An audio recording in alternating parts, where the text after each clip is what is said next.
Hello friends, তোমাদের সকলকে দাদেবজি চ্যানেলে স্বাগত। রাত পোহালেই উচ্চ মাধ্যমিকের রাষ্ট্রবিজ্ঞান পরীক্ষা। তাহলে আজকের এই ম্যারাথন ক্লাসে আমরা আলোচনা করব তোমাদের 6টি অধ্যায়ই আজকে রিভিশন করাবো, প্লাস প্রত্যেকটি অধ্যায়ের পরে পরে প্রত্যেকটি অধ্যায় রিভিশন করাবো। তার সঙ্গে সঙ্গে কি এমসিকিউ প্রশ্ন আসতে পারে, গুরুত্বপূর্ণ এমসিকিউ প্রশ্ন আলোচনা করব, ঠিক আছে? তাহলে দেখো, প্রথমে আমরা প্রথম অধ্যায় থেকে শুরু করছি, যে দ্বিতীয় বিশ্বযুদ্ধোত্তর পর্বে আন্তর্জাতিক সম্পর্ক। এই তোমাদের প্রথম অধ্যায় থেকে তোমাদের পরীক্ষায় কিন্তু 8 মার্কস, 8টি এমসিকিউ আসবে, ঠিক আছে? আর তোমাদের মধ্যে থেকে অনেকে আমাকে কমেন্ট করে জানিয়েছিলে যে তোমাদের কোন ঘটনা কোন সালে হয় সেটা গুলিয়ে যাচ্ছে। তাহলে আমি প্রথম অধ্যায় থেকে কিছু ঘটনা এবং কোন সালে সেটা হয় আমি লিখিয়ে দিলাম। এগুলি কিন্তু মোস্ট ইম্পর্টেন্ট, তোমাদের পরীক্ষায় 100% এখান থেকে প্রশ্ন থাকবে। এই যে সালগুলি লিখিয়ে দিচ্ছি, কোন সালে কী ঘটনা ঘটে, এখান থেকে কিন্তু 100%, 200% হলেও থাকবে এখান থেকে, ঠিক আছে? তাহলে প্রথমটি দেখো, যে পটসডাম সম্মেলন কোন সালে হয়? মনে রাখবে 1945 সালে। এই পটসডাম সম্মেলনকে বলা হয় ঠান্ডা যুদ্ধের সূত্রপাত। দ্বিতীয় হচ্ছে ফাল্টন বক্তৃতা, যেটা হচ্ছে 1946 সালে হয়। তারপরে ট্রুম্যান নীতি, এটা হয় হচ্ছে 1947 সালে, ঠিক আছে? 1945, 1946, 1947। পটসডাম সম্মেলন, ফাল্টন বক্তৃতা, ট্রুম্যান নীতি। ফাল্টন বক্তৃতা দেন হচ্ছে ব্রিটেনের প্রধানমন্ত্রী উইনস্টন চার্চিল, আর ট্রুম্যান নীতি দেন আমেরিকার রাষ্ট্রপতি হ্যারি ট্রুম্যান, ঠিক আছে? তাহলে এখানের মধ্যে তোমরা যদি একটা ট্রিক হিসেবে মুখস্থ করতে চাও, তারপরে আছে এখানের মধ্যে মার্শাল পরিকল্পনা কার্যকর হয়, এটা হয় 1948 সালে। 45, 46, 47, 48, ঠিক আছে? তাহলে এখানে প ফ ট্রুমা, তাহলে তোমরা যদি এইভাবে মনে রাখতে পারো যে প ফ, প এর পরে ফ আসে, তাহলে প ফ ট্রুমা, ঠিক আছে? প দিয়ে পটসডাম সম্মেলন, ফ দিয়ে ফাল্টন বক্তৃতা, ঠিক আছে? আর ট্রু দিয়ে ট্রুম্যান নীতি, আর মা দিয়ে মার্শাল পরিকল্পনা কার্যকর কবে হয়। তাহলে প ফ ট্রুমা, এই ট্রিক দিয়ে তোমরা এই কয়েকটি মনে রাখবে, ঠিক আছে? প ফ ট্রুমা, প ফর পটসডাম সম্মেলন, ফ ফর ফাল্টন বক্তৃতা 1945, 1946, পরে ট্রুমা, ট্রু দিয়ে ট্রুম্যান নীতি 1947, আর মা দিয়ে মার্শাল পরিকল্পনা কার্যকর 1948, ঠিক আছে? তাহলে প ফ ট্রুমা, প দিয়ে প্রথমে 1945 সাল থেকে শুরু, একদম মা পর্যন্ত 1948 সাল। তাহলে পর আছে এই চারটা মনে রাখবে। নেক্সট হচ্ছে এই দুটি মোস্ট ইম্পর্টেন্ট, ঠিক আছে? মোস্ট ইম্পর্টেন্ট দুটি। NATO, north Atlantic treaty organization, এটা গঠিত হয় 1949 সালে।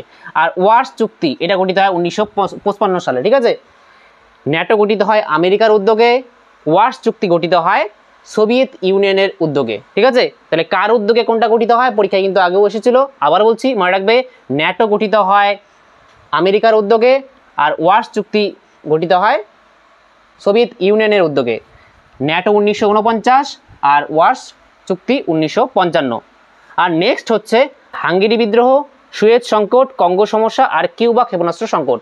এগুলি ইম্পর্টেন্ট। দেখো, হাঙ্গেরি বিদ্রোহ 1956, আবার সুয়েজ সংকটও 1956। অনেকে কিন্তু গুলিয়ে যেতে পারে পরীক্ষার মধ্যে যে সুয়েজ সংকট আর কিউবা সংকট, কিউবা সংকট বলো বা কিউবা ক্ষেপণাস্ত্র সংকট বলো, একই কিন্তু, দুটাই 1962 সালে হয়, ঠিক আছে? তাহলে এই কিউবা সংকটের সঙ্গে সুয়েজ সংকট কিন্তু গুলিয়ে ফেলো না, সংকট দুটা লাস্টে আছে বলে। সুয়েজ সংকট হয় 1956, আর কিউবা ক্ষেপণাস্ত্র সংকট হয় 1962। মনে রাখবে, ভেরি ভেরি ইম্পর্টেন্ট, কিউবা ক্ষেপণাস্ত্র সংকট, ঠিক আছে? এটা ভেরি ভেরি ইম্পর্টেন্ট। কিউবা ক্ষেপণাস্ত্র সংকট 1962 সালে হয়। আবার ভারত আর চীনের মধ্যে যে সীমান্ত যুদ্ধ হয় সেটাও কিন্তু 1962 সালে হয়। তাহলে এই ডেটে দুটা ঘটনা ঘটে, ভারত চীনের সীমান্ত যুদ্ধ 1962, আবার কিউবা ক্ষেপণাস্ত্র সংকট 1962। আর কঙ্গো সমস্যা হয় 1960।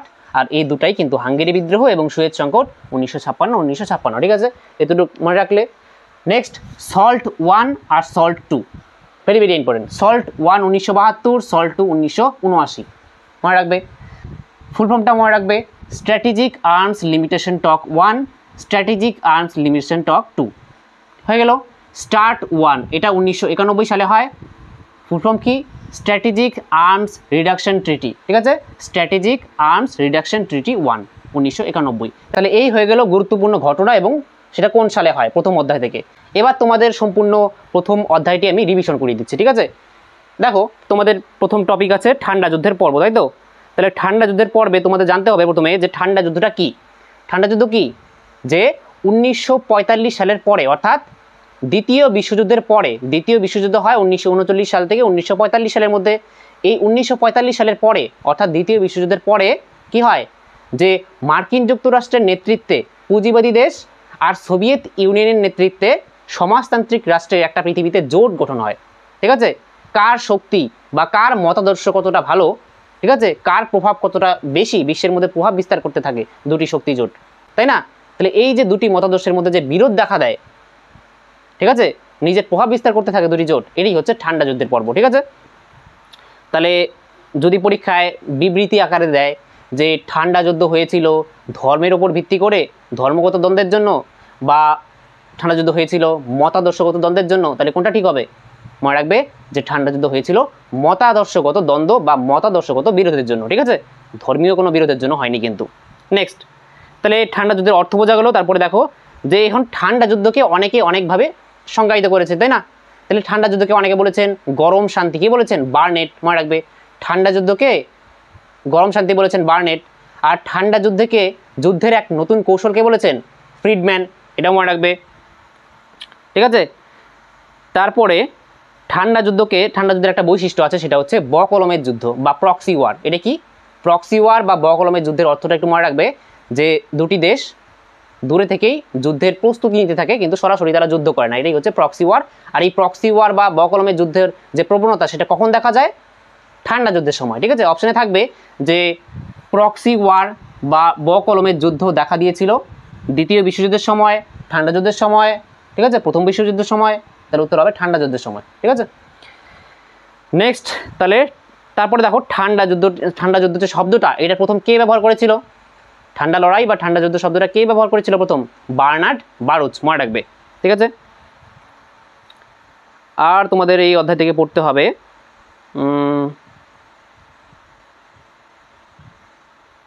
আচ্ছা, ঠান্ডা যুদ্ধের অবসান 1991 সালে হয়, এটাও ইম্পর্টেন্ট প্রশ্ন। ঠিক আছে, 1991 সালে যখন সোভিয়েত ইউনিয়নের পতন ঘটে তখন কিন্তু ঠান্ডা যুদ্ধের অবসান ঘটে যায়। ঠিক আছে, তাহলে ঠান্ডা যুদ্ধের অবসানের একটা প্রধান কারণ কি? সোভিয়েত ইউনিয়নের পতন 1991 সালে। তারপরে আছে তোমাদের টপিক হচ্ছে দ্বিমেরুতা ও দ্বিমেরুতার অবসান। তাহলে দ্বিমেরুতার অবসান কীভাবে হয়? এই যে 1991 সালে যখন সোভিয়েত ইউনিয়নের পতন ঘটে তখনই অবসান ঘটে যায়, এটা একটু মনে রাখবে। আর দ্বিমেরুতা কি তোমরা জানো? ঠান্ডা যুদ্ধের সময় বিশ্বের মধ্যে দুটি শক্তি জোটের কেন্দ্রে সৃষ্টি হয়, একটু আগেই বললাম, এটি হচ্ছে দ্বিমেরুতা। ঠিক আছে, তারপরে আছে যে বর্তমান বিশ্বে এক মেরুতা দেখা যায় নাকি বহু মেরুতা?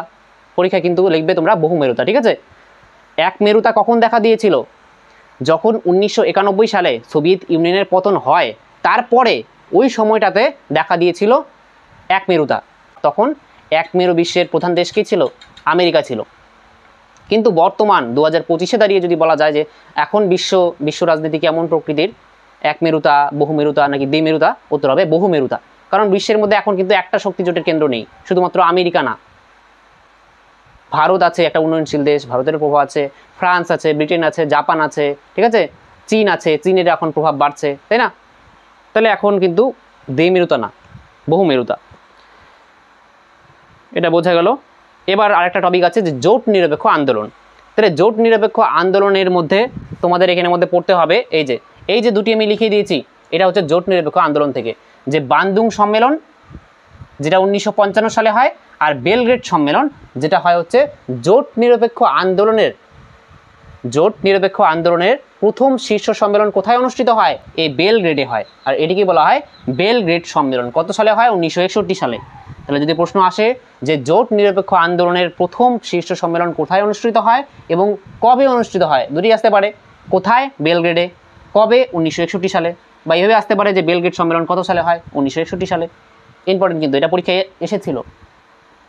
বান্দুং সম্মেলনও কিন্তু ইম্পর্টেন্ট, এটাও এসেছিল মনে হয় 1955, এটাও মনে রাখবে। ঠিক আছে, তাহলে জোট নিরপেক্ষ আন্দোলন থেকে এই দুটি আমি সাল লিখেছি। তাহলে জোট নিরপেক্ষ আন্দোলনটা কি?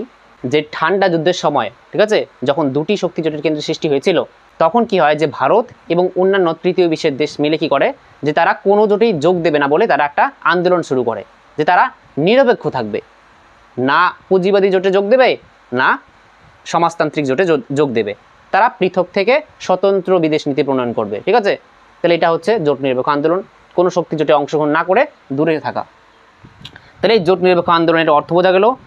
জোট নিরপেক্ষ আন্দোলনের জনক কাকে বলা হয়? ভারতের প্রধানমন্ত্রী জওহরলাল নেহরুকে। ঠিক আছে, এটা মনে রাখবে। আর জোট নিরপেক্ষ আন্দোলনের মধ্যে তোমাদের পড়তে হবে আচ্ছা, শীর্ষ সম্মেলন তো বললামই, প্রথম শীর্ষ সম্মেলন বেলগ্রেডে, ঠিক আছে।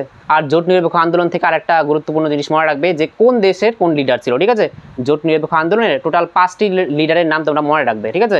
ভারতের ছিল জওহরলাল নেহেরু, মিশরের ছিল আবদেল নাসের, ঠিক আছে। তারপরে যুগোস্লাভিয়ার ছিল টিটো, ঠিক আছে, যুগোস্লাভিয়ার টিটো, মিশরের আবদেল নাসের, তারপরে ইন্দোনেশিয়ার সুকর্ণ, আর ঘানার নক্রুমা। তাহলে এই যে 5টি লিডার, কোন দেশের কোন লিডার, ছক কস্তম্ভ খস্তম্ভ আকারে আসতে পারে, যে দিকে দিয়ে দিল দেশের নাম বা এদিকে দিয়ে দিল লিডারের নাম জোট নিরপেক্ষ আন্দোলনের, আর এদিকে দেশের নাম, যে কোন দেশের কোন লিডার ছিল জোট নিরপেক্ষ আন্দোলনের, ঠিক আছে। এটা কিন্তু আসতে পারে। তাহলে তোমাদের প্রথম অধ্যায় শেষ, ঠিক আছে। আমি কিছু এমসিকিউ আলোচনা করছি এবার, গুরুত্বপূর্ণ এমসিকিউ। আচ্ছা, ঠান্ডা লড়াই শব্দটি প্রথম কে ব্যবহার করেন? বার্নার্ড বারুচ, জানো। ঠান্ডা লড়াইয়ের সঙ্গে সম্পর্কিত দেশগুলির নাম সোভিয়েত ইউনিয়ন আর মার্কিন যুক্তরাষ্ট্র, এটা তোমরা জানো। ঠান্ডা যুদ্ধকে যুদ্ধের একটি নতুন কৌশলকে বলেছেন? ফ্রিডম্যান। ঠান্ডা যুদ্ধকে গরম শান্তি বলেছেন? বার্নেট। প্রক্সি যুদ্ধ কৌশলটি ব্যবহৃত হয়েছিল ঠান্ডা লড়াইয়ে। ঠান্ডা লড়াইয়ের অবসান হয় 1991 সালে। তারপরে ব্রিটিশ প্রধানমন্ত্রী উইনস্টন চার্চিল ফাল্টন বক্তৃতা দেয় কবে? 1946 সালে, এটা মনে রাখবে। তারপরে প্রতিরোধমূলক নীতির প্রথম এবং প্রধান তাত্ত্বিক কে ছিলেন? George F Canaan. পটসডাম সম্মেলন কবে হয়? 1945। ট্রুম্যান নীতি ঘোষণা হয় কবে? 1947। মার্শাল পরিকল্পনা কার্যকর হয় 1948। তারপরে মার্কিন যুক্তরাষ্ট্র সহ পশ্চিমী পুঁজিবাদী দেশগুলি কর্তৃক গঠিত ন্যাটো ছিল একটি কি জোট? সামরিক জোট, মনে রাখবে। নেক্সট, আচ্ছা ন্যাটো, এই ন্যাটো সম্পর্কে আরেকটা কথা মনে রাখবে যে ন্যাটোতে বর্তমানে 32টি মেম্বার কান্ট্রি আছে, আর নবীনতম অর্থাৎ লেটেস্ট যে দেশটি যুক্ত হয়েছে সেটা হচ্ছে সুইডেন, এটা মনে রাখবে। আর ইম্পর্টেন্ট কোশ্চেনের মধ্যে আমি যা লিখিয়ে দিচ্ছি তা তো পড়বেই, ঠিক আছে। এগুলো সব হয়ে গেছে। আরেকটা মনে রাখবে যে তারকা যুদ্ধ কর্মসূচি গ্রহণ করেন কে? রোনাল্ড রেগান, মনে রাখবে। আর দাদাত, হ্যাঁ, দাদাত শব্দটি কি শব্দ? একটা ফরাসি শব্দ, এটা মনে রাখবে, ইম্পর্টেন্ট। তারপরে গ্লাসনস্ট ও পেরেস্ত্রোইকা নীতির প্রবর্তক হলেন কে? মিখাইল গর্বাচেভ, এটা মনে রাখবে। গ্লাসনস্ট কথার অর্থ হচ্ছে খোলা হাওয়া, আর পেরেস্ত্রোইকা কথার অর্থ হচ্ছে অর্থনৈতিক পুনর্গঠন। আর নেক্সট প্রশ্ন আসতে পারে যে পঞ্চশীল নীতি, যেটা 1954 সালে স্বাক্ষরিত হয়, কোন কোন দেশের মধ্যে হয়? ভারত এবং চীনের মধ্যে হয়, মনে রাখবে।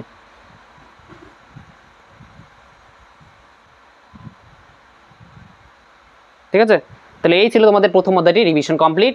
এবার দেখো যে দ্বিতীয় অধ্যায় অর্থাৎ আন্তর্জাতিক সংগঠন ও প্রতিষ্ঠানসমূহ, এই অধ্যায় থেকেও পরীক্ষায় 8টি এমসিকিউ থাকবে, ঠিক আছে। তাহলে প্রথম দুটি অধ্যায় থেকে কিন্তু 8, 8, 16 নম্বর থাকছে, ভেরি ভেরি ইম্পর্টেন্ট দ্বিতীয় চ্যাপ্টারও। তাহলে তোমাদের দ্বিতীয় চ্যাপ্টারে কী আছে টপিক? তোমাদের দ্বিতীয় চ্যাপ্টারের নাম হচ্ছে আন্তর্জাতিক সংগঠন ও প্রতিষ্ঠানসমূহ। তাহলে তোমাদের দ্বিতীয় অধ্যায়ের প্রথম টপিক হচ্ছে সম্মিলিত জাতিপুঞ্জ সম্পর্কে। তাহলে সম্মিলিত জাতিপুঞ্জ কবে প্রতিষ্ঠিত হয়? মনে রাখবে 1945 সালের 24শে অক্টোবর। এর জন্য আমরা 24শে অক্টোবর কী পালন করি?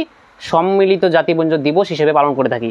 অনেক বইয়ে 25শে অক্টোবর আছে, বললাম 25শে অক্টোবর কিন্তু ভুল হবে, 24শে অক্টোবর কারেক্ট অ্যান্সার, ঠিক আছে, 25শে অক্টোবর হবে না। তাহলে 1945 সালের 24শে অক্টোবর সম্মিলিত জাতিপুঞ্জ প্রতিষ্ঠা হয় এবং সেই দিন আমরা সম্মিলিত জাতিপুঞ্জ দিবস পালন করি বা ইউনাইটেড নেশনস ডে পালন করি। তারপর যদি বলা হয় যে সম্মিলিত জাতিপুঞ্জ যে সংগঠনটি আছে, সংস্থাটি আছে, তার পূর্ববর্তী সংস্থাটির নাম কি? তাহলে সম্মিলিত জাতিপুঞ্জের পূর্ববর্তী সংস্থাটির নাম হচ্ছে জাতিসংঘ, লিগ অব নেশনস, মনে রাখবে। জাতিসংঘ গঠিত হয়েছিল প্রথম বিশ্বযুদ্ধের পরে, কিন্তু যেহেতু প্রথম বিশ্বযুদ্ধের পরে এটা গঠন হয়েছিল কিন্তু দ্বিতীয় বিশ্বযুদ্ধকে আটকাতে পারেনি, তার জন্য এই জাতিসংঘের বিলুপ্তি হয়ে যায়, ঠিক আছে। পরে এখন সম্মিলিত জাতিপুঞ্জ এই সংস্থাটি আছে। আরেকটা প্রশ্ন আসতে পারে যে এই সম্মিলিত জাতিপুঞ্জ যে নামটা, এটা কী করে? তাহলে সম্মিলিত জাতিপুঞ্জ এই নামকরণটি করেন হচ্ছে ফ্রাঙ্কলিন ডি রুজভেল্ট, মনে রাখবে। তারপর যদি বলা হয় যে সম্মিলিত জাতিপুঞ্জের একটা সনদ আছে, তোমরা জানো সম্মিলিত জাতিপুঞ্জের যে সংবিধান তার নাম সনদ, আর সেটা গৃহীত হয় কোন সম্মেলনে? সান ফ্রান্সিসকো সম্মেলনে, মনে রাখবে, ভেরি ভেরি ইম্পর্টেন্ট। আর হচ্ছে যে সম্মিলিত জাতিপুঞ্জের সংবিধানের নাম কি? মনে রাখবে, সনদ, ঠিক আছে। আর এই সম্মিলিত জাতিপুঞ্জের যে সনদ আছে সেই সনদে কতগুলি ধারা আছে? 111টি ধারা আছে, ভেরি ভেরি ইম্পর্টেন্ট। সম্মিলিত জাতিপুঞ্জের সনদে 111টি ধারা আছে, 19টি অধ্যায় আছে, আর 60টি নীতি আছে, আর 4টি উদ্দেশ্য আছে, মনে রাখবে, ঠিক আছে, ভেরি ভেরি ইম্পর্টেন্ট। আমি লিখে দিচ্ছি এখানে। সম্মিলিত জাতিপুঞ্জের যে সনদ আছে তার ধারা সংখ্যা কত? ধারা 111, অধ্যায় 19টি, ঠিক আছে, 19টি। আর সম্মিলিত জাতিপুঞ্জের 1 নং ধারায়, ঠিক আছে, সনদের 1 নং ধারায় 111টি যে ধারা আছে তার মধ্যে 1 নং ধারাতে 4টি উদ্দেশ্যের কথা আছে, 4টি উদ্দেশ্য।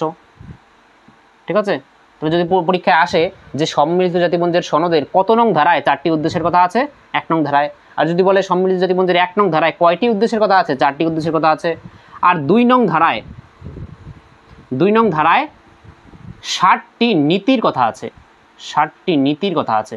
ঠিক আছে, তো যদি পরীক্ষায় আসে যে সম্মিলিত জাতিপুঞ্জের সনদের 2 নং ধারায় বা সম্মিলিত জাতিপুঞ্জের সনদে কতগুলি নীতির কথা আছে, 60টি নীতির কথা আছে, মনে রাখবে, ভেরি ভেরি ইম্পর্টেন্ট। ঠিক আছে, পরে আর প্রশ্ন আসতে পারে তোমাদের যে সম্মিলিত জাতিপুঞ্জের সদর দপ্তর কোথায় অবস্থিত। তাহলে সম্মিলিত জাতিপুঞ্জ যে সংগঠনটি আছে, সংস্থাটি আছে, তার সদর দপ্তর নিউ ইয়র্কে অবস্থিত, মনে রাখবে। আচ্ছা, এই সম্মিলিত জাতিপুঞ্জ যে সংস্থাটি গঠিত হয়, যখন 1945 সালে গঠিত হয়েছিল তখন কতগুলি সদস্য রাষ্ট্র ছিল, তখন 51টি, মনে রাখবে। ঠিক আছে, 51। আর বর্তমানে কতগুলি, 193টি সদস্য দেশ কিন্তু বর্তমানে আছে সম্মিলিত জাতিপুঞ্জের, মনে রাখবে।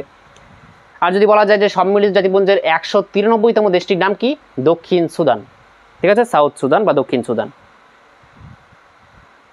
তাহলে এবার চলে যাই যে সাধারণ সভা। সম্মিলিত জাতিপুঞ্জের যে 6টি বিভাগ আছে, তাহলে পরীক্ষা আসতে পারে সম্মিলিত জাতিপুঞ্জের কয়টি বিভাগ, সম্মিলিত জাতিপুঞ্জের 6টি বিভাগ বা 6টি প্রিন্সিপাল অর্গান আছে। কি কি, সাধারণ সভা, নিরাপত্তা পরিষদ, অর্থনৈতিক এবং সামাজিক পরিষদ, আন্তর্জাতিক বিচারালয়, অছি পরিষদ আর সচিবালয়। এই 6টি কিন্তু বিভাগ আছে। এই 6টি বিভাগের মধ্যে আমি 6টি বিভাগ একটু একটু করে রিভিশন করে দিচ্ছি। প্রথমে সাধারণ সভা। তাহলে প্রথমে সাধারণ সভার সদস্য সংখ্যা কত, মনে রাখবে 193। সম্মিলিত জাতিপুঞ্জের সদস্য সংখ্যা যত, সাধারণ সভার সদস্য সংখ্যা তত। ঠিক আছে, তারপরে সাধারণ সভার, আচ্ছা, সাধারণ সভাকে অর্ধ আইন সভা কিন্তু বলা হয়, এটা মনে রাখবে, অর্ধ আইন সভা বা বিশ্ব সংসদ এটা বলা হয়। আর এই সাধারণ সভাতে শান্তির জন্য ঐক্যের প্রস্তাব কত সালে গৃহীত হয়, 1950, ভেরি ভেরি ইম্পর্টেন্ট। কত সালে আর কি সম্মিলিত জাতিপুঞ্জের সাধারণ সভায় শান্তির জন্য ঐক্যের প্রস্তাব গৃহীত হয়, 1950 সালে। আর আসতে পারে যে সাধারণ সভার যে সভাপতি থাকে, সাধারণ সভার সভাপতির কার্যকাল কত, 1 বছর করে, মনে রাখবে। ঠিক আছে, আর সাধারণ সভার যে অধিবেশন প্রতি বছর কোন মাসে বসে, সেপ্টেম্বর মাসে বসে, এটা মনে রাখবে। এই যে সেপ্টেম্বর মাসে কিন্তু হয়ে গেল। ঠিক আছে, সাধারণ সভার অধিবেশন হয়ে গেছে, তোমাদের পরীক্ষা দিচ্ছ, তোমাদের পরীক্ষার ফাঁকে কিন্তু এই যে সাধারণ সভার অধিবেশনও হয়ে গেছে। ঠিক আছে, তাহলে এই অধিবেশনে আর কি নতুন সভাপতি কিন্তু নিযুক্ত হয়ে গেছে। ঠিক আছে, 1 বছর পর পর নতুন সভাপতি নিযুক্ত হন, তাহলে সভাপতির কার্যকাল 1 বছর। আর আসতে পারে যে সাধারণ সভার মধ্যে গুরুত্বপূর্ণ এমসিকিউ, সাধারণ সভাতে প্রত্যেকটি সদস্য রাষ্ট্র কতজন সদস্য পাঠাতে পারে, মনে রাখবে 5 জন। ঠিক আছে, সাধারণ সভাতে প্রত্যেকটি সদস্য রাষ্ট্র অনধিক 5 জন সদস্যকে পাঠাতে পারে, কিন্তু ভোট কিন্তু একটাই ধরা হবে। ঠিক আছে, একটি ভোট কাউন্ট হবে। এবার যাই নিরাপত্তা পরিষদে। নিরাপত্তা পরিষদ হচ্ছে সব থেকে বলা যায় একটা শক্তিশালী বিভাগ। ঠিক আছে, যার দায়িত্ব কি, যার দায়িত্ব হচ্ছে পৃথিবীতে নিরাপত্তা এবং শান্তি বজায় রাখা। ঠিক আছে, নামই আছে নিরাপত্তা পরিষদ, অর্থাৎ পৃথিবীতে নিরাপত্তা বজায় রাখার জন্য।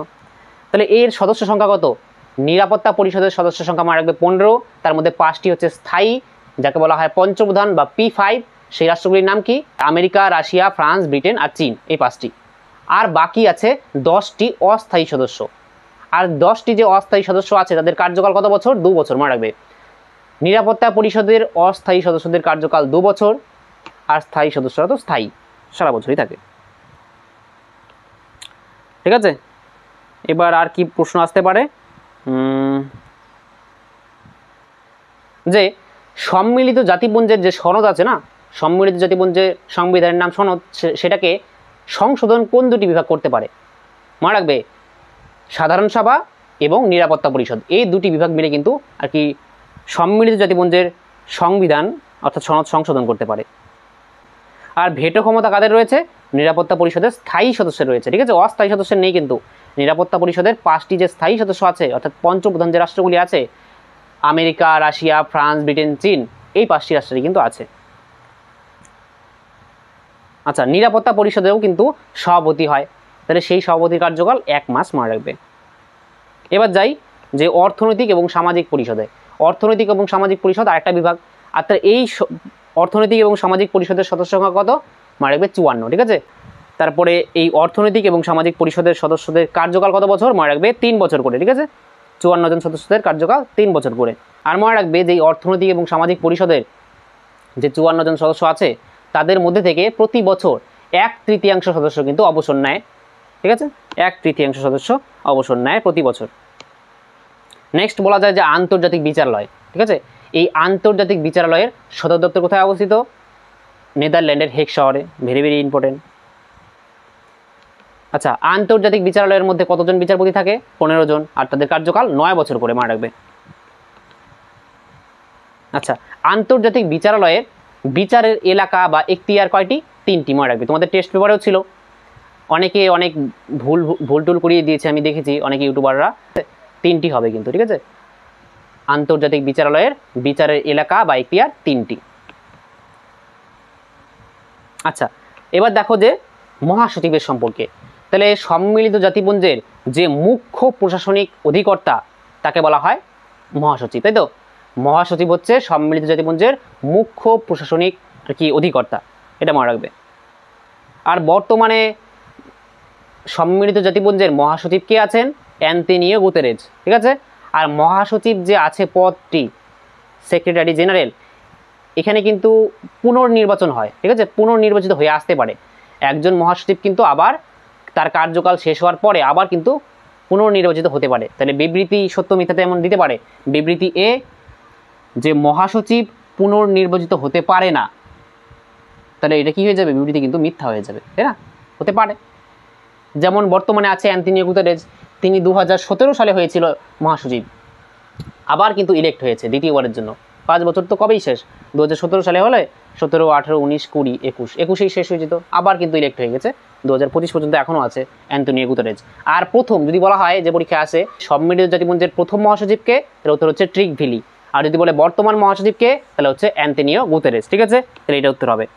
আর একটা প্রশ্ন আসতে পারে পরীক্ষায় যে কাকে রাষ্ট্রসংঘের দূত বলা হয়? উত্তর হচ্ছে মহাসচিবকে। মহাসচিবকে কিন্তু রাষ্ট্রসংঘের কি বলা হয়? যে দূত বলা হয়, ঠিক আছে। আরেকটা প্রশ্ন তোমাদের পরীক্ষায় আসতে পারে যে সম্মিলিত জাতিপুঞ্জের যে মহাসচিব আছে তাকে কে নিযুক্ত করে বা কে নির্বাচিত করে? তাহলে মনে রাখবে নিরাপত্তা পরিষদের সুপারিশে সাধারণ সভা কর্তৃক মহাসচিব কিন্তু নিযুক্ত হয়। কীভাবে নিযুক্ত হয় মহাসচিব? নিরাপত্তা পরিষদের সুপারিশে সাধারণ সভা কর্তৃক মহাসচিব নিযুক্ত হয়, এটা মনে রাখবে। নেক্সট চলে যাই যে ইউনিসেফ, ঠিক আছে। ইউনিসেফ, তারপরে ইউনেস্কো আর WHO, এই 3টি যে বিশেষজ্ঞ সংস্থা আছে, তাহলে ইউনিসেফ, তারপরে ইউনেস্কো আর WHO এটা কার সঙ্গে সম্পর্কিত? মনে রাখবে অর্থনৈতিক ও সামাজিক পরিষদ। অর্থনৈতিক এবং সামাজিক পরিষদের সঙ্গে কিন্তু সংযুক্ত এই ইউনিসেফ, ইউনেস্কো আর WHO। তাহলে যদি প্রথম কোশ্চেন আসে যে ইউনিসেফ কত সালে প্রতিষ্ঠা হয়? 1946 সালে। ইউনিসেফের ফুল ফর্ম কি? যে ইউনাইটেড নেশন চিলড্রেন্স ফান্ড। আর এই ইউনিসেফের সদর দপ্তর কোথায় অবস্থিত? মনে রাখবে নিউ ইয়র্কে, ঠিক আছে। তাহলে ইউনিসেফের সদর দপ্তর নিউ ইয়র্ক, ইউনেস্কোর সদর দপ্তর প্যারিস, আর WHO অর্থাৎ বিশ্ব স্বাস্থ্য সংস্থা এর সদর দপ্তর কোথায়? জেনেভায়, মনে রাখবে। তাহলে 3টা বিশেষজ্ঞ সংস্থা আছে, কি কি? ইউনিসেফ, ইউনেস্কো আর WHO। ইউনিসেফের নিউ ইয়র্ক, ইউনেস্কোর প্যারিস, ফ্রান্সের প্যারিস, আর WHOর জেনেভা, ঠিক আছে। তাহলে 3টে সদর দপ্তর বলে দিলাম, মনে রাখবে। আর ইউনিসেফের কাজ কি? যে ইউনিসেফের কাজ হচ্ছে বিশ্বব্যাপী যে শিশু আছে এই শিশুদের অধিকারকে রক্ষা করা, ঠিক আছে।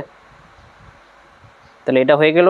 আর বলা যায় যে এবার আসি ইউনেস্কো। ইউনেস্কোর সদর দপ্তর প্যারিসে, ঠিক আছে। আর ইউনেস্কোর কাজ কি? শিক্ষা, বিজ্ঞান, এই সমস্ত ক্ষেত্রে আর কি শিক্ষার প্রসার ঘটানো, বিজ্ঞান প্রযুক্তির প্রসার ঘটানো পৃথিবীতে এই ইউনেস্কোর কাজ। আর ইউনেস্কোর ফুল ফর্মটা কি? United Nations Educational, Scientific and Cultural Organisation, মনে রাখবে ফুল ফর্মটা। আর ইউনেস্কো প্রতিষ্ঠা হয় 1945 সালে। আর মনে রাখবে যে আন্তর্জাতিক স্বাস্থ্য দিবস কবে পালিত হয়? আন্তর্জাতিক স্বাস্থ্য দিবস 7ই এপ্রিল, ঠিক আছে। 7ই এপ্রিল আমরা আন্তর্জাতিক স্বাস্থ্য দিবস হিসেবে পালন করি, এটা মনে রাখবে।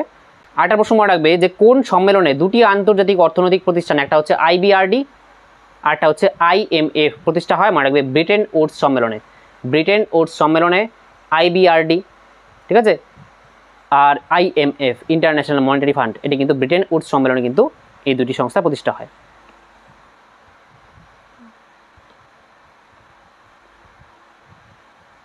আর মনে রাখবে যে এই যে বিশ্ব ব্যাংক, দুটি টপিক আছে এই অধ্যায়ের, বিশ্ব ব্যাংক আর আন্তর্জাতিক অর্থ ভাণ্ডার। ঠিক আছে, বিশ্ব ব্যাংক কী করে থাকে, যে আর্থিক সাহায্য দিয়ে থাকে, প্রযুক্তিগত সহায়তা করে থাকে বিশ্বের অন্যান্য দেশকে। ঠিক আছে, তারপরে আন্তর্জাতিক অর্থ ভাণ্ডার কী করে থাকে, আর্থিক সহায়তা দিয়ে থাকে। ঠিক আছে, দেশকে অর্থনৈতিক ক্রাইসিস দেখা দিল কোনো দেশে, যেমন শ্রীলঙ্কায় বা পাকিস্তানে, সেরকম IMF সেই পাকিস্তানকেও কিছুদিন আগে কী দিয়েছিল, যে ঋণ দিয়েছিল, এভাবে দিয়ে থাকে, সাপোর্ট করে কোনো দেশকে আর্থিক সাহায্য দিয়ে। তাহলে এই বিশ্ব ব্যাংক আর আন্তর্জাতিক অর্থ ভাণ্ডার এই দুইয়েরই কিন্তু সদর দপ্তর কোথায় অবস্থিত, ওয়াশিংটন DC। তাহলে ইউনিসেফ, ইউনেস্কো আর WHO, ইউনিসেফের হচ্ছে নিউ ইয়র্ক, ইউনেস্কোর প্যারিস, WHO জেনেভা, আর বিশ্ব ব্যাংক এবং আন্তর্জাতিক অর্থ ভাণ্ডারের ওয়াশিংটন DC। ঠিক আছে, দুটিরই, বিশ্ব ব্যাংক আর আন্তর্জাতিক অর্থ ভাণ্ডার ওয়াশিংটন DC সদর দপ্তর, মনে রাখবে। তাহলে এই হয়ে গেল তোমাদের আর কি সব আলোচনা করে দিলাম দ্বিতীয় অধ্যায় থেকে। ঠিক আছে, তাহলে দ্বিতীয় অধ্যায়েরও রিভিশন কমপ্লিট। এবার যাব তৃতীয় অধ্যায়ে। এবার দেখো যে তৃতীয় অধ্যায় যে সমকালীন বিশ্বের নিরাপত্তা। ঠিক আছে, এই অধ্যায় থেকেও 60টি MCQ থাকবে। তাহলে তোমাদের তৃতীয় অধ্যায় সমকালীন বিশ্বের নিরাপত্তা, এখানে তোমাদের প্রথম টপিক হচ্ছে নিরাপত্তা। নিরাপত্তা কি, কোনো প্রকার বিপদ বা হুমকি থেকে মুক্ত থাকাকে কি বলা হয়, নিরাপত্তা। মনে রাখলে নিরাপত্তার কয়টি ধারণা আছে, দুটি, প্রথাগত নিরাপত্তা, অপ্রথাগত নিরাপত্তা। তাহলে প্রথাগত নিরাপত্তা বলতে কি বোঝায়, প্রথাগত নিরাপত্তা হচ্ছে রাষ্ট্রকেন্দ্রিক একটা ধারণা, সামরিক ধারণা। এটা মনে রাখবে, পরীক্ষা আসতে পারে যে সামরিক কেন্দ্রিক বা রাষ্ট্রকেন্দ্রিক ধারণা কোনটি, প্রথাগত নিরাপত্তা। আর ব্যক্তি কেন্দ্রিক ধারণা কোনটা, অপ্রথাগত নিরাপত্তা। ঠিক আছে, সামরিক বা রাষ্ট্রকেন্দ্রিক হচ্ছে প্রথাগত নিরাপত্তা। ঠিক আছে, আর হচ্ছে ব্যক্তি কেন্দ্রিক যেটা অপ্রথাগত নিরাপত্তা। এবার কিছু MCQ বলছি, যে প্রথাগত নিরাপত্তার ধরন কয় প্রকার। তাহলে প্রথাগত নিরাপত্তার ধরন কিন্তু 2 প্রকার, মনে রাখবে। আচ্ছা, প্রথাগত নিরাপত্তার দুটি দিক, মাত্র যে বললাম দুটি ধরন, তাহলে দুটি দিক কি কি, একটা হচ্ছে অভ্যন্তরীণ নিরাপত্তা আর একটা হচ্ছে বাহ্যিক নিরাপত্তা। ঠিক আছে, এটা মনে রাখবে। আচ্ছা, অভ্যন্তরীণ নিরাপত্তা, একটা দেশের অভ্যন্তরীণ নিরাপত্তার গুরুত্বপূর্ণ বাধা কি বা চ্যালেঞ্জ কি, তাহলে অনেক আছে, যেমন মাদকদ্রব্য পাচার, তারপরে হচ্ছে প্রাকৃতিক দুর্যোগ, সন্ত্রাসবাদী বা উগ্রবাদী কার্যকলাপ, এগুলো সবগুলোই কিন্তু অভ্যন্তরীণ নিরাপত্তার ক্ষেত্রে বড় বাধা, মনে রাখবে। আর একটা প্রশ্ন আসতে পারে যে বাহ্যিক নিরাপত্তা বলতে কি বোঝায়। তাহলে বাহ্যিক নিরাপত্তা কি, যে বৈদেশিক আক্রমণ প্রতিরোধ, বৈদেশিক আক্রমণ প্রতিরোধ হচ্ছে আর কি বাহ্যিক নিরাপত্তা। আচ্ছা, বাহ্যিক নিরাপত্তার চ্যালেঞ্জকে মোকাবিলা করার জন্য গুরুত্বপূর্ণ ভূমিকা পালন করে কোন কোন উপাদান, মনে রাখবে, সামরিক বাহিনী, তারপরে আন্তর্জাতিক সহযোগিতা, সীমান্ত নিরাপত্তা, এগুলি সবগুলি কিন্তু বাহ্যিক নিরাপত্তা চ্যালেঞ্জের মোকাবিলায় গুরুত্বপূর্ণ ভূমিকা পালন করে। ঠিক আছে, আর একটা মনে রাখবে যে সামরিক বাহিনী, তারপরে আন্তর্জাতিক সহযোগিতা, তারপরে সীমান্ত নিরাপত্তা, এই সবগুলি কিন্তু বাহ্যিক নিরাপত্তার চ্যালেঞ্জকে মোকাবিলা করতে সাহায্য করে। আর যদি বলা যায়, একটা কথা মনে রাখবে যে দেশের যে সার্বভৌমত্ব রক্ষা করা, এটাই কিন্তু বাহ্যিক নিরাপত্তার অন্যতম প্রধান উদ্দেশ্য। একটা দেশের সার্বভৌমত্ব রক্ষা করা, সার্বভৌমত্ব কথার অর্থ কি, যে একটা দেশের যে সার্বিক ক্ষমতা সেই দেশটি অন্য দেশের দ্বারা নিয়ন্ত্রিত না, এটি হচ্ছে সার্বভৌমত্ব সেই দেশের। তাহলে এই সার্বভৌমত্ব রক্ষার যে একটা দেশের সার্বভৌমত্ব রক্ষাই হচ্ছে বাহ্যিক নিরাপত্তার প্রধান উদ্দেশ্য, এটা মনে রাখবে।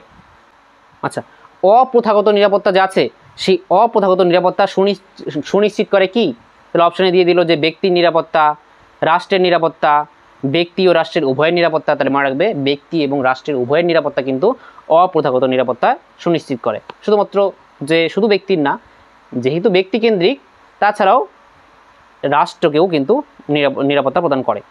আচ্ছা, সন্ত্রাসবাদটা মনে রাখবে একটু। সন্ত্রাসবাদ কি করে থাকে, সন্ত্রাসবাদের উদ্দেশ্য কি, যে নিজের যে লক্ষ্য সেটা পূরণের জন্য জনসমষ্টির মধ্যে একটা আতঙ্ক সৃষ্টি করা। ঠিক আছে, একটা ভীতির সৃষ্টি করা, এটা মনে রাখবে। আচ্ছা, আরেকটা কথা মনে রাখবে যে আল কায়দা আছে না, সেই আল কায়দা জঙ্গি যে আছে, সেই আল কায়দা জঙ্গি কিন্তু আমেরিকাতে 2001 সালে 9/11 সন্ত্রাসবাদী হামলা ঘটায়, এটা মনে রাখবে। ঠিক আছে, তাহলে কোন জঙ্গি সংগঠন মার্কিন যুক্তরাষ্ট্রে 2001 সালে আর কি 9/11 সন্ত্রাসবাদী হামলা ঘটায়, আল কায়দা। আর ভারতের মধ্যে যে মুম্বাইয়ের তাজ হোটেলে আক্রমণ হয়, যেটাকে বলা হয় 26/11, ঠিক আছে, 26/11 মুম্বাই হামলায় সাথে জড়িত কোন জঙ্গি সংগঠন, লস্কর-ই-তয়বা, এটা মনে রাখবে। আর সন্ত্রাসবাদের কারণ কি? এই বেকারত্ব, এই দারিদ্রতা, ঠিক আছে? এর জন্য কিন্তু মানুষেরা কর্মসংস্থান নেই কোনো দেশে, তার জন্য কিন্তু অনেক মানুষ কি করে যে সন্ত্রাসবাদী কাজকর্মে যোগদান করে, এটা একটা কারণ। তারপরে হচ্ছে অভিবাসন, মাইগ্রেশন, এক জায়গা থেকে অন্য জায়গায় মানুষ যায়, যেমন এক দেশ থেকে অন্য দেশে যায়। ভারত থেকে অনেক ছাত্রছাত্রীরা পড়াশোনার উদ্দেশ্যে মার্কিন যুক্তরাষ্ট্রে যায়, আমেরিকায়, উন্নত শিক্ষার জন্য, উচ্চ শিক্ষার জন্য। তাহলে এটা একটা অভিবাসন, শিক্ষার জন্য, উন্নত কর্মসংস্থানের জন্য, তাই না, বেটার লাইফস্টাইলের জন্য। তাহলে অভিবাসনের প্রধান কারণ যদি আসে, অপশন অনেকগুলি থাকবে। তাহলে চাকরির জন্য যেতে পারে, কর্মসংস্থানের জন্য যেতে পারে, বেটার লাইফ, উন্নত জীবনযাপনের জন্য যেতে পারে, ঠিক আছে? আচ্ছা, অভিবাসন কত প্রকার হয়? অভিবাসন 2 প্রকারে হয়, মনে রাখবে, ঠিক আছে? অভিবাসন যে হয়, এই অভিবাসনের একটা নেতিবাচক দিক হচ্ছে, মনে রাখবে, যে ব্রেন ড্রেইন। এটা একটু ইম্পর্টেন্ট, মনে রাখবে, ব্রেন ড্রেইন, মেধা ক্ষয় যেটাকে বলা হয়। আর দারিদ্রতা বলতে কি বোঝায়, এটা একটু মনে রাখবে, যে ন্যূনতম জীবন ধারণের জন্য অপর্যাপ্ত সম্পদ, ন্যূনতম জীবনযাপনের জন্য যে পোশাক, খাদ্য, ঠিক আছে, ওষুধপত্রের প্রয়োজন হয়, সেটা যদি কারো কাছে না থাকে, তাহলে সেটা হচ্ছে দারিদ্রতা। এটা একটু মনে রাখবে। আর দারিদ্রতার কারণ কি? যে অর্থনৈতিক বৈষম্য, বেকারত্ব, কর্মসংস্থানের অভাব, শিক্ষার অভাব, এগুলোর জন্য এটা মনে রাখবে, ঠিক আছে? আর একটা মনে রাখবে যে একটা অমর্ত্য সেনের একটা কোটেশন মনে রাখবে, যে দারিদ্রতা হলো কেবলমাত্র আয়ের ঘাটতি নয়, বরং মানুষের বেঁচে থাকার ন্যূনতম সক্ষমতার অভাব। এটা কে বলেছেন? অমর্ত্য সেন। এটা মনে রাখবে। আচ্ছা, দারিদ্রতা দূরীকরণের উপায় কি যদি আসে? শিক্ষার প্রসার ঘটানো, কর্মসংস্থান বৃদ্ধি করা, ইত্যাদি ইত্যাদি, ঠিক আছে? নেক্সট হচ্ছে মহামারী। তাহলে মহামারীতে তোমাদের মনে রাখতে হবে যে মহামারী কি? যে এমন একটা রোগ যেটা খুব দ্রুত বিস্তার করছে একটা জনসংখ্যার মধ্যে, তাই তো? একটা দেশ ছাড়িয়ে অন্যান্য দেশে ছড়িয়ে পড়ছে, এটা বৈশ্বিক ধারণা। তাহলে এই যে মহামারীর উদাহরণগুলো মনে রাখবে, কোভিড-19 বর্তমানে চলে গেল, কোভিড-19, ঠিক আছে, প্লেগ, সার্স, এগুলি সবগুলি মহামারী। তাহলে মহামারীর নামগুলি মনে রাখবে। তাহলে এটা হয়ে গেল। আর একটা কথা মনে রাখবে যে সুস্থায়ী উন্নয়ন বলতে কি বোঝায়, যে বর্তমান ও ভবিষ্যৎ প্রজন্মের জন্য পরিবেশকে রক্ষা করা, এটি হচ্ছে সুস্থায়ী উন্নয়ন। আর ভেরি ভেরি ইম্পর্টেন্ট যেগুলি আমি বলছি এখন, যে স্টকহোম সম্মেলন কবে হয়? 1972, ঠিক আছে? স্টকহোম সম্মেলন 1972, বসুন্ধরা সম্মেলন 1992। আর বসুন্ধরা সম্মেলন কোথায় হয়? রিও ডি জেনেরিওতে, ব্রাজিলের একটা শহর, ঠিক আছে? এখানেই কিন্তু এজেন্ডা 21 গৃহীত হয়। আচ্ছা, মন্ট্রিয়ল প্রোটোকল, ঠিক আছে? মন্ট্রিয়ল প্রোটোকল কত সালে হয়? 1987 সালে, মনে রাখবে। আর কিয়োটো প্রোটোকল এটাও হয় 1997, এটা মনে রাখবে। কিয়োটো প্রোটোকল 1997 সালে। তাহলে এই হয়ে গেল তোমাদের তৃতীয় অধ্যায়ের রিভিশন হয়ে গেল। কি কি ইম্পর্টেন্ট প্রশ্ন আসতে পারে তাও বলে দিলাম, ঠিক আছে? নেক্সট অধ্যায় দেখো 4 নম্বর, যে জাতি গঠনের প্রতিবন্ধকতা সমূহ। এই অধ্যায় থেকে তোমাদের পরীক্ষায় 5টি এমসিকিউ কিন্তু আসবে, ঠিক আছে? ভেরি ভেরি ইম্পর্টেন্ট চ্যাপ্টারটি। তাহলে তোমাদের এই অধ্যায়ের মধ্যে আছে ভারত ভাগ আর উদ্বাস্তু সমস্যা, তারপরে দেশীয় রাজ্যগুলির সংযুক্তিকরণ, আর ভাষার ভিত্তিতে রাজ্য পুনর্গঠন। এই হচ্ছে 3টে টপিক আছে। তাহলে ভারত ভাগ কীভাবে হয় তোমরা জানো। 1947 সালের 15ই আগস্ট ভারত স্বাধীন হয়। আর তার আগে আর কি পাকিস্তান নামে একটি রাষ্ট্র গঠনের জন্য কিন্তু অনেক দাবি উঠতে থাকে দ্বিজাতি তত্ত্ব অনুসারে। আর দ্বিজাতি তত্ত্বের জনককে? সৈয়দ আহমেদ খান, ঠিক আছে? আর যদি অপশানে না থাকে সৈয়দ আহমেদ খান, তাহলে কিন্তু জিন্না হবে, ঠিক আছে? আর যদি সৈয়দ আহমেদ খান থাকে তাহলে সেটি হবে। ভারত ভাগটা হয় দেখো, পাকিস্তান নামে একটা রাষ্ট্রের দাবি উঠতে থাকে আগে থেকেই, যে মুসলিমদের একটা আলাদা রাষ্ট্র হোক। শেষে 1947 সালের 15ই আগস্ট ভারত, আর 14ই আগস্টকে পাকিস্তান স্বাধীনতা দিবস হিসেবে পালন করে। তাহলে এই যে ভারত ভাগ হয়ে গেল, তারপরে উদ্বাস্তু একটা সমস্যা দেখা যায়। উদ্বাস্তু সমস্যা কি? যে ভারত ভাগের পরে ভারতের যে, তোমরা যদি ম্যাপটা দেখো, শুধু একটু বোঝার জন্য দেখো, তাহলে ভারতের কি হয়, ভারত যখন ভাগ হয় তখন এই জায়গায় কিন্তু পাঞ্জাব ছিল, পাঞ্জাব প্রভিন্স, ঠিক আছে? মানে এতটা না, ঠিক আছে, এখানে পাঞ্জাব ছিল। এই পাঞ্জাব কি হয়, যেই পাঞ্জাব কিছুটা অংশ চলে যায় ভারত ভাগের ফলে পাকিস্তানে, আর কিছুটা অংশ চলে যায় ভারতে। এখানে বাংলা ছিল, বাংলা, ঠিক আছে? তাহলে বাংলার কিছুটা অংশ চলে যায় এখানে, যেটা বর্তমানে বাংলাদেশ আছে, সেটা আগে পূর্ব পাকিস্তান ছিল যখন ভাগ হয় 1947 সালে। তাহলে এইটা অংশ, বাংলার কিছুটা অংশ এখানে চলে যায়, আর কিছুটা অংশ এখানে পশ্চিমবঙ্গে থেকে যায়। তাহলে এই যে পাঞ্জাব এবং বাংলা ভাগ হয়ে যায়, তাহলে অনেক মানুষ এখানে হিন্দু ছিল, শিখ ছিল, তারা মাইগ্রেট করে, অর্থাৎ অভিবাসন করে এখানে আসে, ঠিক আছে, ভারতে আসে। আর মুসলমানরা পাকিস্তানে চলে যায়। তাহলে এক দেশ থেকে অন্য দেশে মানুষেরা যাওয়া আসা করছিল। আর সংখ্যালঘুদের উপরে প্রবল অত্যাচার চলছিল, নির্যাতন চলছিল, ঠিক আছে? তাহলে এই যে সংখ্যালঘুদের, অর্থাৎ ভারতের মধ্যে মুসলিমরা সংখ্যালঘু, আর পাকিস্তানের মধ্যে তখন হিন্দুরা, শিখরা সংখ্যালঘু ছিল, তাহলে তাদের উপর কিন্তু সংখ্যালঘুদের উপরে অত্যাচার চলছিল। ঠিক আছে, ভারত ভাগ হয়েছিল কিসের উপর ভিত্তি করে? মনে রাখবে, ভারত ভাগ হয়েছিল ধর্মের উপর ভিত্তি করে। ভারত ভাগ হয় কিসের উপর ভিত্তি করে? ধর্মের উপর ভিত্তি করে। তাহলে এই ধর্মের উপর ভিত্তি করে ভাগ হয়, তারপরে অনেক দাঙ্গা হয়, উদ্বাস্তু সমস্যার মধ্যে মারকাট হয় তার আগে। তাহলে এর মধ্যে আমি কিছু এমসিকিউ গুরুত্বপূর্ণ বলছি, সেটা মনে রাখবে। যে তাহলে প্রথমেই তো প্রশ্ন যে ভারত ভাগ হয়েছিল তার প্রধান কারণ কি? কি ধর্মের কারণে, এটা মনে রাখবে। আর এই যে ভারত ভাগ যে হয়, তাহলে এই যে সীমানা যে বাউন্ডারি কমিশন একটা গঠন করা হয়েছিল, সেই রেডক্লিফ কমিশনের চেয়ারম্যান কে ছিল? মনে রাখবে, সিরিল রেডক্লিফ। ঠিক আছে। আচ্ছা, উদ্বাস্তু সমস্যায় সব থেকে ক্ষতিগ্রস্ত হয়েছিল কারা? কোন দুটি অঞ্চলের মানুষ? বাংলা এবং পাঞ্জাব। টেস্ট পেপারে পড়েছিলে, বাংলা এবং যে পাঞ্জাবের মানুষেরা সব থেকে বেশি যন্ত্রণা সহ্য করেছিল, মনে রাখবে, বাংলা পাঞ্জাব। আর নেহেরু লিয়াকত চুক্তি কবে স্বাক্ষরিত হয়? ইম্পর্টেন্ট, 1950 সালের 8ই এপ্রিল। নেহেরু লিয়াকত চুক্তি কি? ভারতের প্রধানমন্ত্রী জওহরলাল নেহেরু আর পাকিস্তানের প্রধানমন্ত্রী লিয়াকত আলী খান, নেহেরু লিয়াকত, দুই প্রধানমন্ত্রী মিলে কি করে? একটা চুক্তি করে, যার নাম হচ্ছে নেহেরু লিয়াকত চুক্তি, যেটাকে দিল্লি চুক্তি বলা হয়। কিসের জন্য? যে দুটি দেশের মধ্যে উদ্বাস্তু সমস্যার জন্য খুব আর কি সংখ্যালঘুদের উপরে প্রবল অত্যাচার চলছিল, তাহলে সেই অত্যাচারকে যাতে না হয়, সংখ্যালঘুদের স্বার্থ যাতে সংরক্ষিত হয়, তার জন্য এই চুক্তিটা স্বাক্ষরিত হয়। যে দেশীয় রাজ্যগুলিকে ভারতের সঙ্গে যুক্ত করার প্রধান দায়িত্বপ্রাপ্ত ব্যক্তি কে ছিলেন? কি বল্লভভাই প্যাটেল, মনে রাখবে, তাকে দায়িত্ব দেওয়া হয়েছিল। আচ্ছা, আর মনে রাখবে যে যখন ভারতের স্বাধীনতার সময়কালে কাশ্মীরের রাজা কে ছিল? হরি সিং, তাই না? তারপরে হরি সিং ভারতের আর কি ভারত ভক্তি দলিলে স্বাক্ষর করে কত সালে? 1947 সালের 26শে অক্টোবর, মনে রাখবে। আচ্ছা, হলো, এটা হয়ে গেল। আর 370 নং ধারা বাতিল করা হয় কত সালে? 2019 সালে, এটা মনে রাখবে। তার দ্বারা জম্মু ও কাশ্মীরের যে বিশেষ মর্যাদা সেটা বাতিল করা হয়। আর এখন কিন্তু জম্মু ও কাশ্মীর একটা রাজ্য নেই, দুটি কেন্দ্রশাসিত অঞ্চলে পরিণত করা হয়েছে। ঠিক আছে, 2019 সালেই, একটা জম্মু ও কাশ্মীর, একটা লাদাখ। আর মণিপুরও একটা দেশীয় রাজ্য ছিল, সে তার যে রাজা ছিল তখন কে ছিল? মনে রাখবে যে বোধ চন্দ্র সিং। তাহলে এখানের মধ্যে কিন্তু দেশীয় রাজ্যের যে সংযুক্তিকরণ, এই টপিকটা থেকেও কিন্তু খস্তম থাকতে পারে।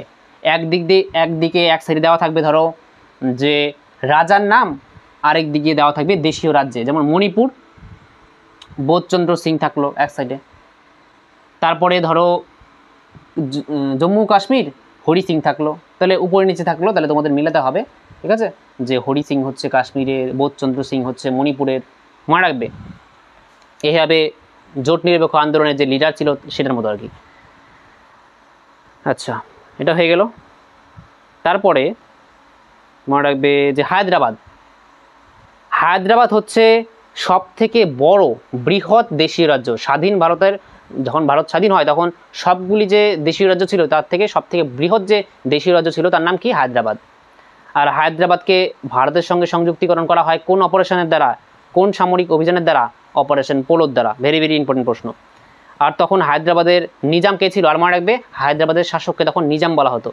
আর তখন হায়দ্রাবাদের শাসক কে ছিলেন? মনে রাখবে, মীর ওসমান আলী খান। ঠিক আছে, মীর ওসমান আলী খান। আর কখন যুক্ত হয় হায়দ্রাবাদ ভারতে? ডেটটা মনে রাখবে, 1948 সালের 17ই সেপ্টেম্বর। এখন আসি যে ভাষার ভিত্তিতে রাজ্য পুনর্গঠনটা। দেখো, ভাষার ভিত্তিতে রাজ্য পুনর্গঠন হয় কত সালে? প্রথম যে রাজ্যটা গঠিত হয় সেটা হচ্ছে 1953 সালে 1 অক্টোবর, অন্ধ্রপ্রদেশ। একজন মৃত্যুবরণ করে, কে? পট্টি শ্রীরামুলু। পট্টি শ্রীরামুলু 58 দিন অনশন করে মারা যায়, তারপরে কিন্তু অন্ধ্রপ্রদেশ রাজ্যটা গঠিত হয় তেলুগু ভাষাভাষী লোকেদের নিয়ে। ঠিক আছে, তাহলে এটা মনে রাখলে যে ভাষার ভিত্তিতে প্রথম কোন রাজ্য গঠিত হয়? অন্ধ্রপ্রদেশ। কত সালে? এটা মনে রাখলে 1953 সালের 1 অক্টোবর। আরেকটা প্রশ্ন আসে যে 1948 সালে ভারত সরকার কোন কমিশন গঠন করে প্রথম? তার মনে রাখবে ধর কমিশন। ঠিক আছে, আর ধর কমিশনের সভাপতি ছিল এস.কে. ধর। আর যদি বলে কোন কমিটি গঠন করা হয়েছিল সেই 1948 সালে, কমিটি হলে জেভিপি কমিটি। ঠিক আছে, আর কমিশন হলে ধর কমিশন। তাহলে 1948 সালে যেটা কমিশন গঠন হয় সেটা ধর কমিশন। ধর কমিশনের সভাপতি এস.কে. ধর। আর কমিটি বললে জেভিপি কমিটি। জেভিপি কমিটির ফুল ফর্ম কি? এই কমিটিতে কতজন লোক আছে? 3 জন। J for Jawaharlal Nehru, V for আর কি বল্লভভাই প্যাটেল, আর পি ফর আর কি পট্টবি সীতারামাইয়া। তারপরে ভাষাভিত্তিক রাজ্যের দাবিতে অনশনে মারা যান কে? অন্ধ্রপ্রদেশ রাজ্যের দাবিতে কে মারা যান অনশনে? মনে রাখবে, পট্টি শ্রীরামুলু। আর ভাষাভিত্তিক যে রাজ্য পুনর্গঠন কমিশন বা ফজল আলী কমিশন গঠন করা হয় কত সালে? 1953 সালে। Very very important. Fazal Ali commission বা রাজ্য পুনর্গঠন কমিশন কবে গঠন করা হয়? 1953 সালে। যেহেতু রাজ্য পুনর্গঠন কমিশনের সভাপতি ছিল ফজল আলী, তার জন্য ফজল আলী কমিশনও বলা হয় এটাকে। আচ্ছা, এটা হয়ে গেল।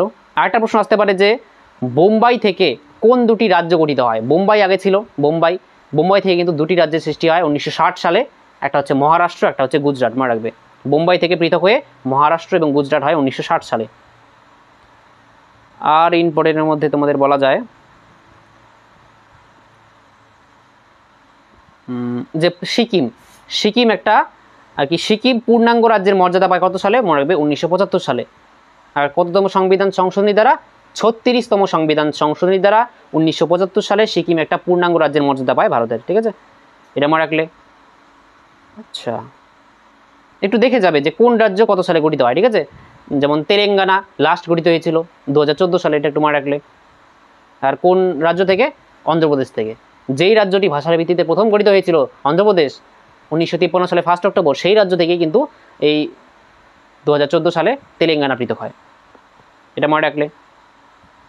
আর জম্মু কাশ্মীর যে রাজ্যটা ছিল তার থেকে দুটি কেন্দ্রশাসিত অঞ্চল পরিণত করা হয় 2019 সালে, এটা মনে রাখলে। আর উত্তরাখণ্ড, এটা কিন্তু উত্তরপ্রদেশ থেকে আলাদা হয়, মনে রাখবে। উত্তরাখণ্ড উত্তরপ্রদেশ থেকে আলাদা হয় 2000 সালে, এটা মনে রাখলে। আর মনে রাখবে, ভেরি ভেরি ইম্পর্টেন্ট, যে ভারতের সংবিধানের কত নং ধারা অনুযায়ী, ঠিক আছে, সংসদ বা পার্লামেন্ট নতুন রাজ্য তৈরি করতে পারে? মনে রাখবে 3 নং ধারা। ভারতের সংবিধানের মধ্যে অনেক ধারা আছে, তাহলে একটা ধারার মধ্যে তো লেখা আছে, ঠিক আছে, নিয়মকানুন আছে। ভারতে আমাদের দেশ কীভাবে পরিচালিত হবে তার জন্য একটা নিয়মকানুন আছে, যাকে বলা হয় সংবিধান। তাহলে সেই সংবিধানের 3 নং ধারায় মনে রাখবে, 3 নং ধারাতে লেখা আছে যে ভারত কীভাবে আর কি, ভারতের পার্লামেন্টের কাছে ক্ষমতা আছে, কি আছে ক্ষমতা? যে নতুন রাজ্য গঠন করার। ঠিক আছে, তাহলে এই হয়ে গেল তোমাদের 4র্থ অধ্যায় রিভিশনও কমপ্লিট। তাহলে এখন দেখো যে তোমাদের 5ম অধ্যায় রাজনৈতিক দল ও দল ব্যবস্থা, এই অধ্যায় থেকে টোটাল 5টি এমসিকিউ থাকবে। ঠিক আছে, তাহলে এই 5ম অধ্যায়ের নাম হচ্ছে রাজনৈতিক দল ও দল ব্যবস্থা। দেখো, রাজনৈতিক দল কাকে বলা হয়? এমন একটা জনগোষ্ঠী যাদের মতাদর্শ কিন্তু এক এবং যাদের প্রধান লক্ষ্য কি? যে সরকার গঠন করা, নির্বাচনে অংশগ্রহণ করে জয়ী হয়ে সরকার গঠন করা রাজনৈতিক দলের কিন্তু প্রধান উদ্দেশ্য। এই কথাটা তোমরা প্রথমেই মনে রাখবে এই চ্যাপ্টার পড়ার আগে। তাহলে আমি তোমাদের এখন কিছু ইম্পর্টেন্ট প্রশ্নগুলি বলছি। তাহলে রাজনৈতিক দলের প্রধান উদ্দেশ্য কি? যে সরকার গঠন করা, তাই না? একটা রাজনৈতিক দল কেন গঠন করা হয়? যাতে নির্বাচনে অংশগ্রহণ করে তারপর নির্বাচনে যাতে জয়ী হয় এবং সরকার গঠন করতে পারে। আচ্ছা, ভেরি ভেরি ইম্পর্টেন্ট প্রশ্ন, এটা কিন্তু আসতেই পারে, টেস্ট পেপারে অনেকবার ছিল, যে সর্বপ্রথম রাজনৈতিক দলের আবির্ভাব হয় কোন দেশে? মানে ইংল্যান্ডে। ঠিক আছে, সর্বপ্রথম আর কি দল ব্যবস্থার আবির্ভাব হয় ইংল্যান্ডে। আচ্ছা, পরে দেখো যে রাজনৈতিক দলের কাজ কি? রাজনৈতিক দল কি করে থাকে? যে জনমত গঠন করে থাকে, পরে রাজনৈতিক শিক্ষার প্রসার করতে থাকে, তাই না? সরকার গঠন করে থাকে, অনেক কাজ রাজনৈতিক দলের। আর রাজনৈতিক সামাজিকীকরণ, এটা কিন্তু রাজনৈতিক দলই করে থাকে। ঠিক আছে, রাজনৈতিক দলের একটা কাজ বলতে পারো রাজনৈতিক সামাজিকীকরণ। আর এখন দেখো যে রাজনৈতিক দল ব্যবস্থার শ্রেণী বিভাগ পড়িয়েছিলাম, একদলীয় ব্যবস্থা, দ্বিদলীয় ব্যবস্থা, বহুদলীয় ব্যবস্থা।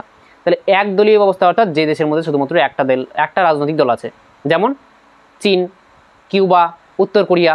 মনে রাখবে, চীন, কিউবা, উত্তর কোরিয়া, এই 3টি দেশেই কিন্তু একদলীয় ব্যবস্থা দেখা যায়।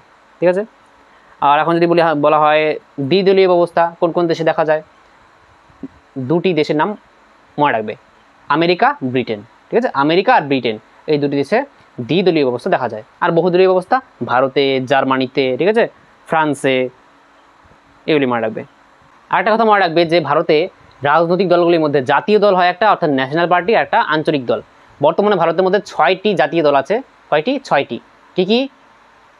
আম আদমি পার্টি, বহুজন সমাজ পার্টি, তারপরে বলা যায় যে ভারতীয় জনতা পার্টি, ভারতীয় জাতীয় কংগ্রেস, পরে ভারতীয় কমিউনিস্ট পার্টি মার্কসিস্ট, আর একটা ন্যাশনাল পিপলস পার্টি। তাহলে কোন রাজনৈতিক দলের কোন প্রতীক চিহ্ন, এটা কিন্তু মনে রাখবে। ঠিক আছে, যেমন হচ্ছে ভারতীয় জনতা পার্টির হচ্ছে পদ্মফুল, তারপরে ন্যাশনাল পিপলস পার্টির হচ্ছে বই, বহুজন সমাজ পার্টির হচ্ছে হাতি, তারপরে ভারতের কমিউনিস্ট পার্টি মার্কসিস্ট, এটা হচ্ছে গিয়ে তোমাদের কাস্তে হাতুড়িয়ার তারা, তারপরে ভারতীয় জাতীয় কংগ্রেস হচ্ছে হাত। এমন করে সবগুলির কিন্তু প্রতীকগুলি মনে রাখবে। তাহলে এই যে জাতীয় দল আছে, আঞ্চলিক দল আছে, তাহলে এই দলগুলিকে নির্বাচনী প্রতীক কে প্রদান করে? মনে রাখবে ভারতের নির্বাচন কমিশন। ঠিক আছে।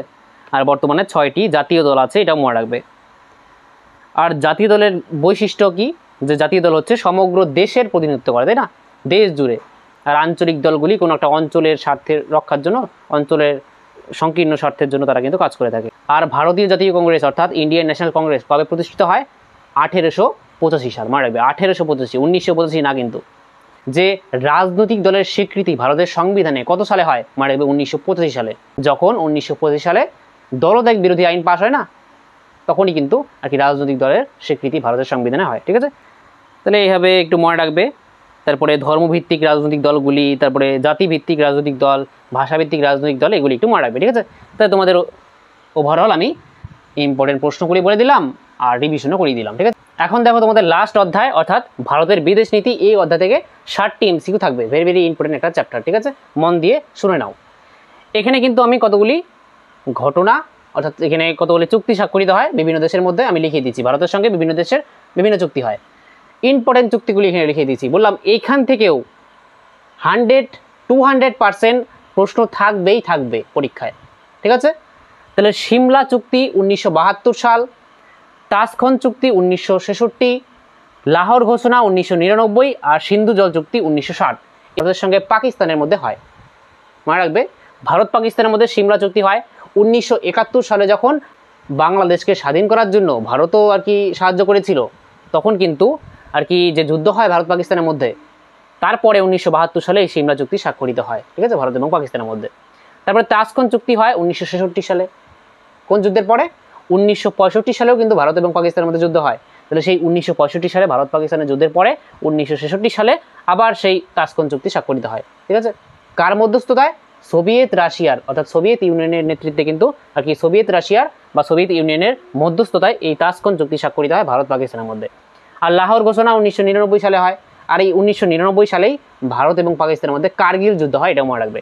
আর সিন্ধু জল চুক্তি, যেটা বর্তমানে পেহেলগাম অ্যাটাক যে হয়েছিল সন্ত্রাসবাদী, তারপরে কিন্তু পাকিস্তানের সঙ্গে ভারতেরা আর কি সাসপেন্ড করে দেয় ভারত এই সিন্ধু জল চুক্তি, যেটা 1960 সালে স্বাক্ষরিত হয়।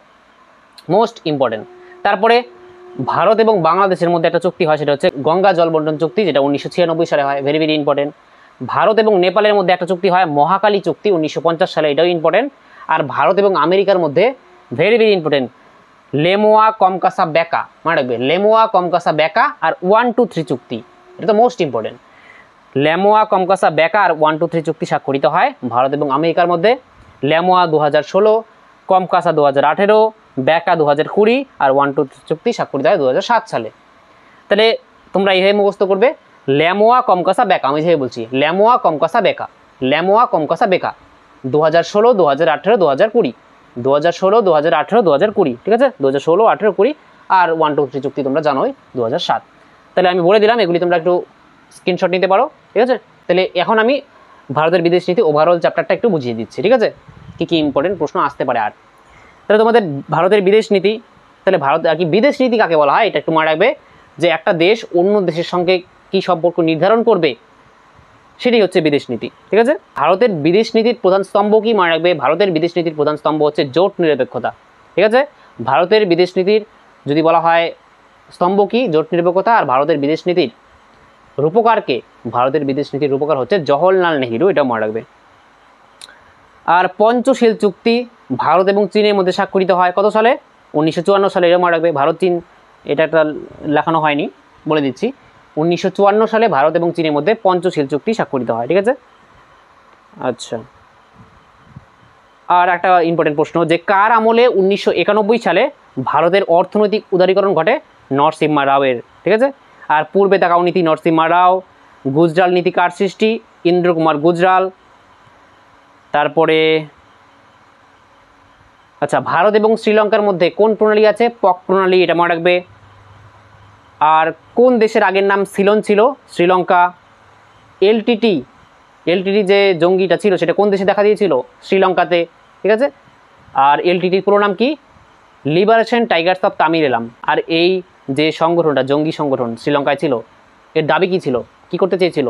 যে তামিল সম্প্রদায়ের লোকেদের নিয়ে শ্রীলঙ্কা একটা রাষ্ট্র তৈরি করবে যার নাম হবে তামিল-এলাম। আর ভারত শ্রীলঙ্কা চুক্তি কবে স্বাক্ষরিত হয়? 1987 সালে, মনে রাখবে। আর তার দ্বারাই ভারত পরে কিন্তু আর কি শান্তি রক্ষা বাহিনী পাঠায়। আচ্ছা, এটা হয়ে গেল। একটা কথা মনে রাখবে যে ভারতের সঙ্গে কোন প্রতিবেশী দেশের মৎস্যজীবীদের সমস্যা দেখা দেয়? শ্রীলঙ্কা, মনে রাখবে। আর মনে রাখার মধ্যে আছে হচ্ছে তোমাদের যে ভারত পাকিস্তানের সীমান্তকে কি বলা হয়? র্যাডক্লিফ লাইন, এটা তোমরা জানো। আর এটাও হয়ে গেল। আচ্ছা, এলওসির ফুল ফর্ম কি? Line of control. আর LAC line of actual control, এটা মনে রাখবে। আচ্ছা, ভারতের সঙ্গে কোন প্রতিবেশী দেশের সীমানার দৈর্ঘ্য সব থেকে বেশি? বাংলাদেশ, ঠিক আছে। অনেকে ভাবে চীন কিন্তু না, ভারতের সঙ্গে বাংলাদেশের সীমানার দৈর্ঘ্য সব থেকে বেশি। তাহলে যদি প্রশ্ন আসে যে তিস্তার জল বন্টনকে কেন্দ্র করে ভারতের সঙ্গে কোন দেশের সমস্যা দেখা যায়? মনে রাখবে বাংলাদেশের, ঠিক আছে। বাংলাদেশ এবং ভারতের মধ্যে কিন্তু তিস্তার জল বন্টনকে কেন্দ্র করে বিবাদ দেখা দেয়। আচ্ছা, ছিটমহলের যে সমস্যা ছিল ভারত এবং বাংলাদেশের মধ্যে, টোটাল 162টি আর কি ছিটমহল ছিল, এটা মনে রাখবে। আর একটা প্রশ্ন আসতে পারে যে কালাপানি, লিপুলেখ আর লিম্পিয়েধুরা, এই যে সীমান্ত বিরোধ ভারতের সঙ্গে কোন দেশের হয়? নেপাল, ঠিক আছে। ভারত এবং নেপালের মধ্যে কিন্তু এই সীমান্ত বিরোধ আছে। কোনটা? কালাপানি, লিপুলেখ আর লিম্পিয়েধুরা। আর একটা কথা যে সার্কের সদর দপ্তর কোথায় অবস্থিত? কাঠমান্ডুতে, মনে রাখবে। আর সার্কের মধ্যে টোটাল কয়টি দেশ আছে? 8টি দেশ আছে। আর সার্কের ফুল ফর্ম কি? South Asian association for regional cooperation, ঠিক আছে। South Asian association for regional cooperation, 8টি দেশ আছে। আর সদর দপ্তর কাঠমান্ডু।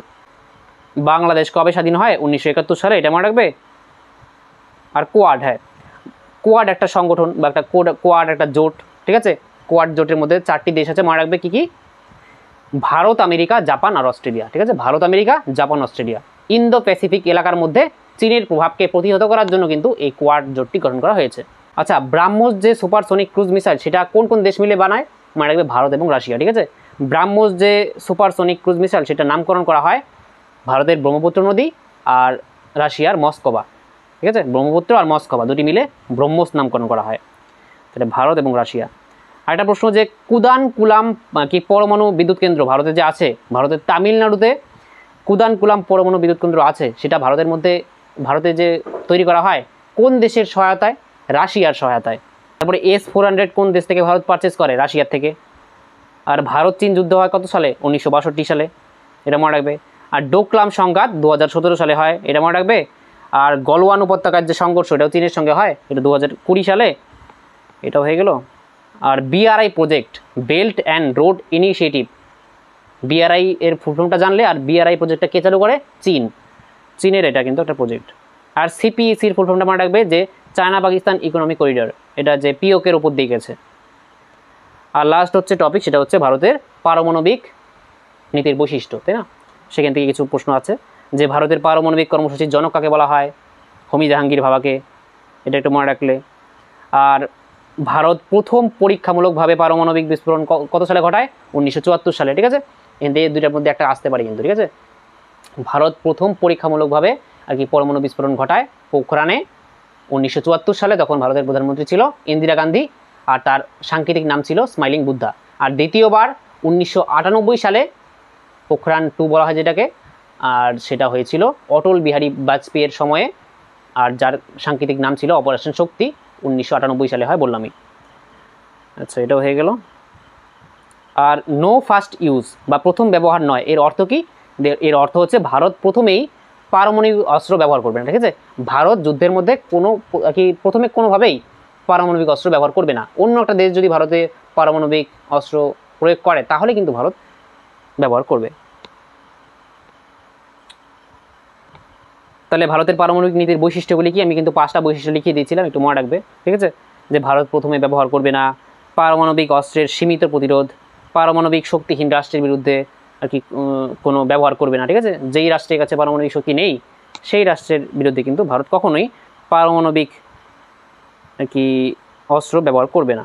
আর NPT, ভেরি ভেরি ইম্পর্টেন্ট, NPTর ফুল ফর্মটা মনে রাখবে, নিউক্লিয়ার নন প্রলিফারেশন ট্রিটি, স্বাক্ষরিত হয় 1968 সালে। আর CTBT, Comprehensive Nuclear Test Ban Treaty. এই হয়ে গেল তোমাদের টোটালটা, আমি পড়িয়ে দিলাম, ঠিক আছে। 6 নম্বর অধ্যায়ও শেষ। তাহলে এবার তোমাদের কিছু কথা বলার আছে যে পরীক্ষায় তোমরা একদম শান্ত মাথায় প্রশ্ন পড়বে এবং ভালোভাবে উত্তর করবে। আগে যেগুলি পারবে সেগুলি তোমরা উত্তর করবে, ঠিক আছে? আর যেগুলি পারবে না দেখবে যে 50-50, যে তোমরা আগে অপশানগুলি এলিমিনেট করবে, যেগুলি তোমাদের মনে হচ্ছে যে এটার উত্তর তো এটা হবেই না, তাহলে সেই অপশানটাকে বাদ দিয়ে দাও যেটা হবেই না। তারপরে বাকিগুলোর মধ্যে তোমরা দেখো যে এটা হতে পারে না, এটা হতে পারে। তোমরা অপশানে কিন্তু মোট কথা 1 ঘন্টা 15 মিনিট টাইম তোমরা করতে পারবে। 40-40টা অপশানই কিন্তু তোমরা আর কি উত্তর করে আসবে মোট কথা, ভুল হোক ঠিক হোক। 40-40টা তোমরা 40টা প্রশ্নই কিন্তু অ্যাটেম্প্ট করে আসবে পরীক্ষায়, বোঝা গেল? আর তোমরা যা পড়েছো আমার তোমাদের উপর অনেক ভরসা আছে যে তোমরা সারা বছর পড়েছো, আমি যা সাজেশন দিলাম, আমি আজকে একটা ম্যারাথন ক্লাস করাচ্ছি, তোমরা সেটা করলে ধৈর্য ধরে, ঠিক আছে? তাহলে তোমরা অবশ্যই পারবে। তোমাদের আগামীকাল পরীক্ষা, তার জন্য অনেক অনেক শুভেচ্ছা রইল। অল দ্য বেস্ট, ঠিক আছে? তাহলে আজকের ক্লাসটি এখানেই